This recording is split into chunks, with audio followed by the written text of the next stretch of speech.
So I have a situation with a major label that I'm trying to resolve, and I'm going to speak about it in vague terms because I want to make sure that what I say is not used against me at a later date. So I'll step you through the problem that I'm facing and some of the resolution paths that I see. And none of them look good, to be honest. But this is mostly for producers that are maybe on the edge, on the cusp of being an independent producer and maybe having their first major label release. This is also for producers that have had major label releases in the past and have faced some of the exact same issues that I'm about to describe. So let's get into it. I hope that people that watch this think about this situation as they advance in their career as a producer and find themselves possibly in a situation much like this or exactly like this. This is the second time something like this has happened to me.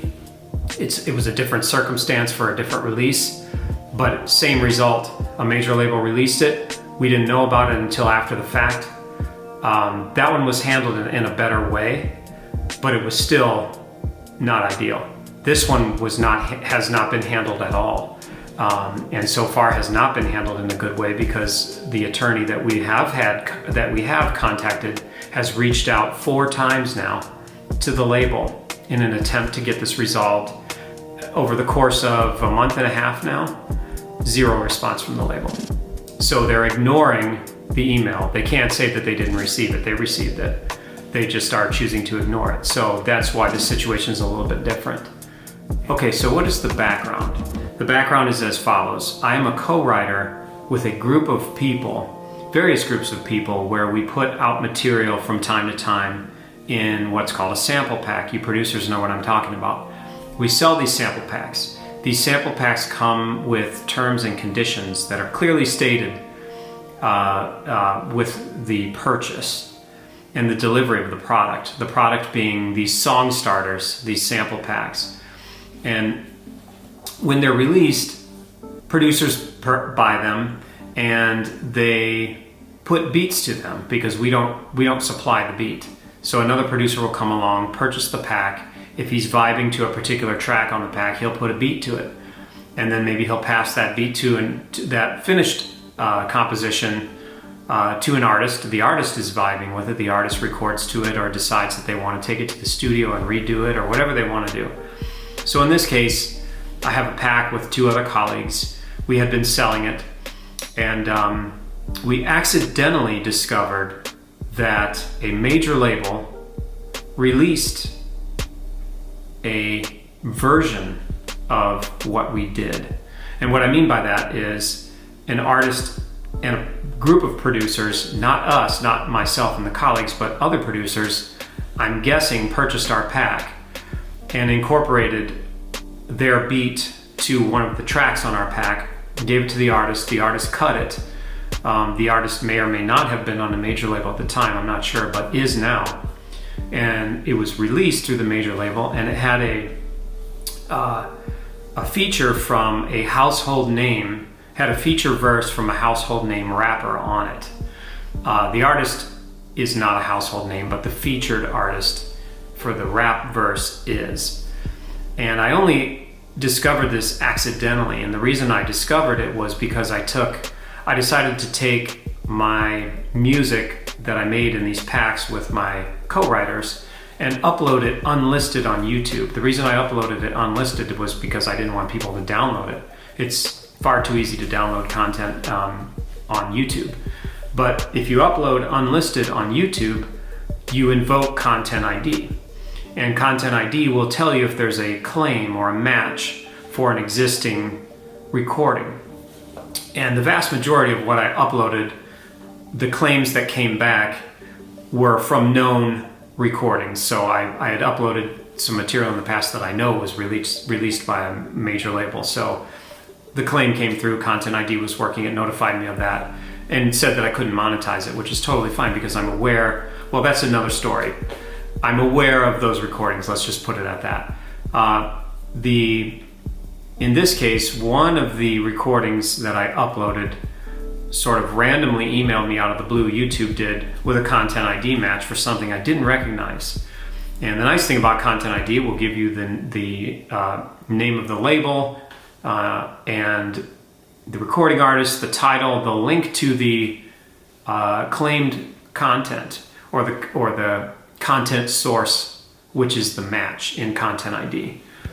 Or even if it didn't give you the link, you just search the name of it and you'll find it. So lo and behold, I clicked on the link and heard the music, and right off the bat, the entire track contains the music that I created along with 2 other people on my team. So it's substantive, meaning it's not just a small little sample or just the beginning or end or middle of the track, it's throughout. And one way to look at it is, how much is my content being used in the track? So how significant is it? And it's very significant, because if you were to remove it, all that's left is the singer, the acapella, the rapper's feature, his verse, and the drums. The rest of it is coming from the pack. So what happened here? How did we even get here? How did we get to the point where a song was released on a major label a year ago? Right now it's February 2024. It was around this time last year that the label released this single. And we didn't know it until a year later. So obviously the first step is to try to contact the label. Well, good luck with that. You're not going to get through to anyone at the label unless you know someone at the label. I tried contacting the artist through Instagram, knowing full well that she would probably not respond, and of course she didn't. I asked to get in touch with the legal team, of course received no response. Luckily, one of my co-writers has a publishing deal, and we talked to that attorney on the publishing deal and asked if he'd be willing to send an email to try to get this resolved, and he actually sent 4 different emails to the label. We did not receive one response, and sadly, not surprised one bit about this. However, you would think it would be in the best interest of the label to act upon the information that they're given, which is that we have a copyright infringement case against the label, potentially. I haven't built a case, but I could. Now, if I did, it'd be a lot of money and a lot of time on my side, but that I need to contribute to the case, but a court would surely see in favor, and we would probably a court would rule in our favor, certainly, because I can prove everything. So it's in the label's best interest to respond, but they don't, and we're not surprised. So what do you do next? Well, we contacted an attorney that we had worked with in the past to get her rates and an idea of how long she thought it would take. She gave us her hourly rate, a 10-hour retainer. If we don't use all of those hours, we get that money back, but you pay the retainer up front. If you exceed the hours, you pay another block of 10 hours or however it might be. Well, it was, as you know, attorneys are expensive, and we decided, let's see what happens with my co-writer's publisher's attorney. Let's see if we get any response. We haven't gotten anything. So at this point, everything's dead in the water. We don't know who to contact. I do have some contacts, but they're not in the legal department. So, and of course, you can't find any information online about who to contact about this. Even if you could, you wouldn't get a response. It's the way major labels are. It's sad but true. So what do? Do we spend all this money hiring an attorney to chase this down, track this down? What do we want? That's probably a good starting point. What do I want from all of this? I want a contract. I want residuals. I want credits, and I want upfront, which hilarious to call it upfront because it's not upfront at all. This should have been settled months in advance of the release of the recording, and I'm finding out about it accidentally a year later. So upfront is not the right word, but that's kind of what it's called in the industry.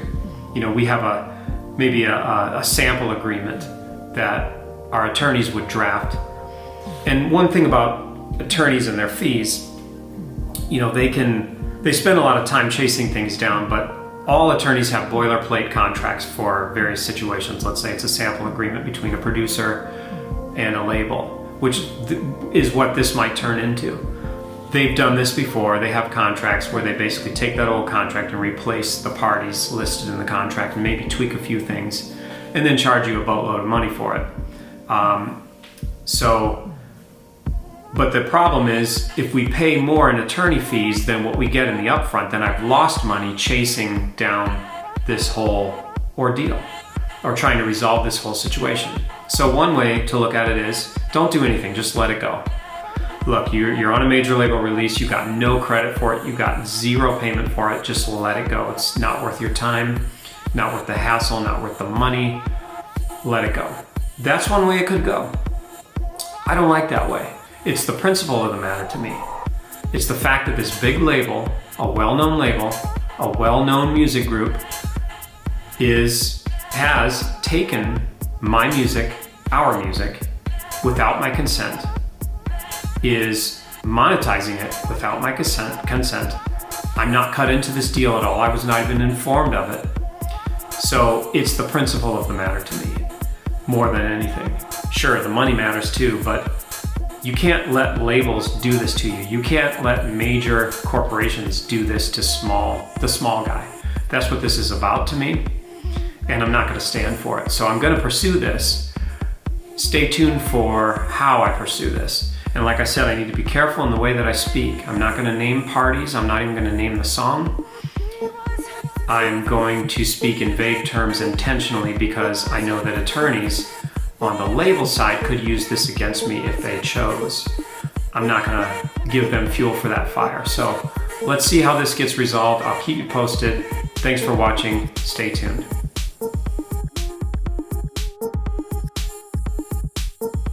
So when the producer purchases the pack from the website, there are particular terms and conditions that go along with the purchase, and I'm going to read those to you now.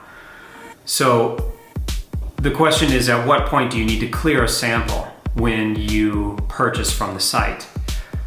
The samples can be used for personal projects, for example, leasing and selling beats on sites like and independent placements, meaning not major label.